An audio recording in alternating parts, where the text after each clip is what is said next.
stay awake for too long. Don't go to bed. I'll make a cup of coffee for your head. I'll get you up and going out of.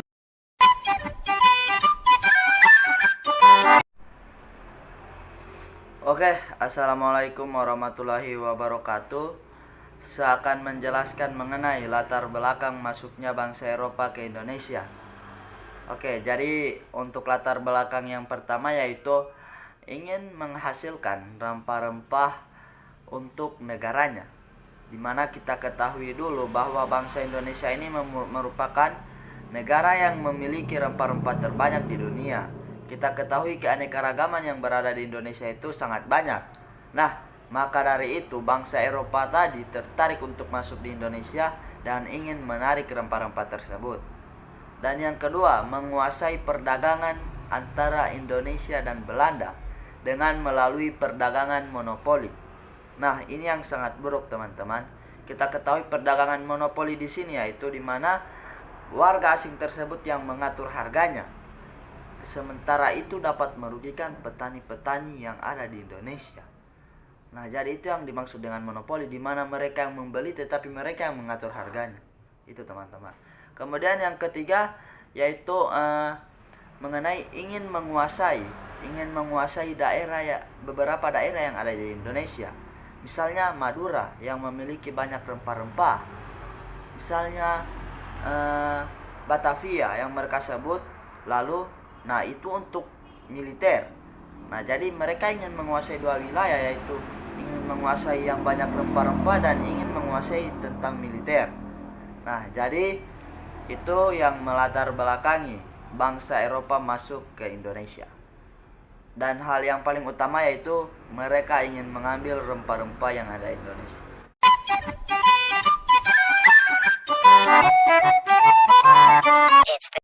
Jadi assalamualaikum warahmatullahi wabarakatuh. Perkenalkan, nama saya Rahul Datomoso. Jadi di sini saya akan menjelaskan pengaruh kolonialisme dan imperialisme terhadap bangsa Indonesia. Yang pertama itu saya akan jelaskan di bidang politik. Pamong Praja dulu berdasarkan garis keturunan diubah menjadi sistem kepegawaian. Yang kedua di bidang ekonomi. Belanda membuka tambang minyak bumi di dalam Kaltim. Dan Belanda membangun rel kereta api untuk memperlancar arus perdagangan. Yang ketiga, bidang sosial.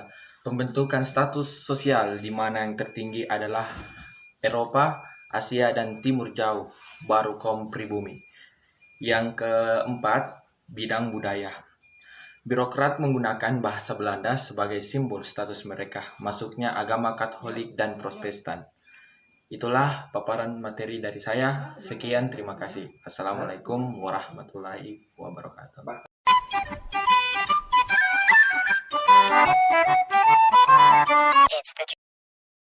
Baik, selanjutnya saya akan menjelaskan proses perkembangan kolonialisme dan imperialisme Barat di Indonesia. Jadi, bangsa-bangsa Barat yang tiba pertama kali di Indonesia itu pertama adalah bangsa Portugis, yang kemudian disusul oleh bangsa Spanyol, Inggris, dan Belanda. Yang saya akan jelaskan ini adalah bangsa Portugis. Bangsa Portugis ini menjajah Indonesia pada tahun 1511 di bawah kepemimpinan Alfonso de Albuquerque, berhasil menguasai Malaka. Setelah ditaklukkan Portugis, pusat-pusat perdagangan baru bermunculan seperti Aceh dan Banten. Kemudian dilanjutkan pada tahun 1521 ini, Alfonso ini dia mengirimkan ekspedisi ke Maluku, Kepulauan Aru, Banda, dan Ambon. Kemudian bangsa Spanyol. Bangsa Spanyol ini setelah Magellan ini terbunuh oleh Filipina, pelayaran Spanyol dilanjutkan oleh Del Cano, di mana Del Cano ini dia tiba di Maluku pada tahun 1521. Spanyol ini dia memusatkan kedudukannya di Tidore ini. Dia berbeda dengan Portugis, di mana Portugis ini dia memusatkan kedudukannya ini di Malaka. Kemudian ketiga adalah bangsa Belanda. Jadi dari antara keempat bangsa yang menjajah Indonesia, bangsa yang paling lama menjajah Indonesia ini adalah bangsa Belanda. Awal kedatangan mereka ini adalah untuk mencari rempah-rempah, kemudian diteruskan untuk menjajah Indonesia dengan waktu yang sangat lama. Yang ketiga adalah bangsa Inggris. Bangsa Inggris ini datang ke Indonesia pada tahun 1580, terjadi permusuhan antara Portugis, Spanyol dengan Belanda dan Inggris. Pada tahun 1600, para pelaut dagang Inggris tiba di India dan mendirikan persekutuan dagang yang disebut dengan East Indies Company. Kemudian ada pemerintahan Dendels di Indonesia yang dilakukan pada tahun 1808 sampai 1811. Kemudian Dendels ini dia melakukan menjalankan tugas, di mana tugasnya itu yaitu membangun pabrik senjata di Surabaya dan Semarang. Yang kedua, mencari keuntungan besar melalui perdagangan kuda. Yang ketiga, menjalankan sistem pemerintahan diktator agar rakyat Indonesia ini tidak melakukan perlawanan. Jadi pada masa pemerintahan Dendels ini, bangsa Indonesia ini sangat tersiksa lahir dan batin, di mana kita tidak bisa berbuat apa-apa.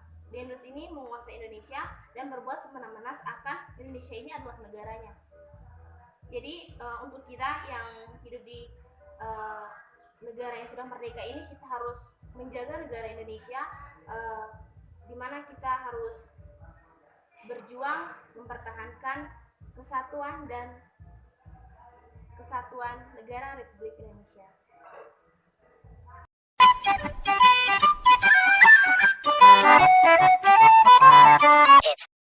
Assalamualaikum warahmatullahi wabarakatuh. Nama saya Lailatul Nur Hasanah. Di sini saya akan menjelaskan tentang dampak positif dan dampak negatif dari imperialisme dan kolonialisme. Yang pertama itu dampak negatif. Poin pertama yaitu mengakibatkan psikis atau kekerasan fisik. Yang kedua itu adanya pengambilan hak penduduk secara paksa. Yang ketiga itu hilangnya harta benda dan jiwa akibat paksaan untuk bekerja dan menyerahkan harta pada saat itu. Yang keempat, perampasan kekayaan sumber daya alam, terutama dalam bidang rempah-rempah. Yang kelima, munculnya kemerosotan dalam bidang ekonomi, politik, dan lain-lain. Kemudian dampak positifnya, yang pertama itu mendapatkan kata-kata serapan baru dari negara-negara yang menjajah Indonesia.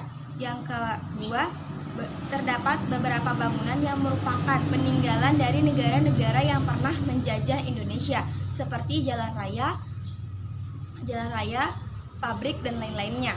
Yang ketiga itu adanya renovasi dalam bidang pendidikan yang disebabkan oleh adanya interaksi dari sarjana-sarjana Belanda yang tidak memiliki kepentingan dengan penjajah. Yang keempat itu meninggalkan peraturan perundang-undangan. Yang kelima, munculnya pemikiran baru mengenai cara menanam tumbuhan secara modern. Sekian dan terima kasih.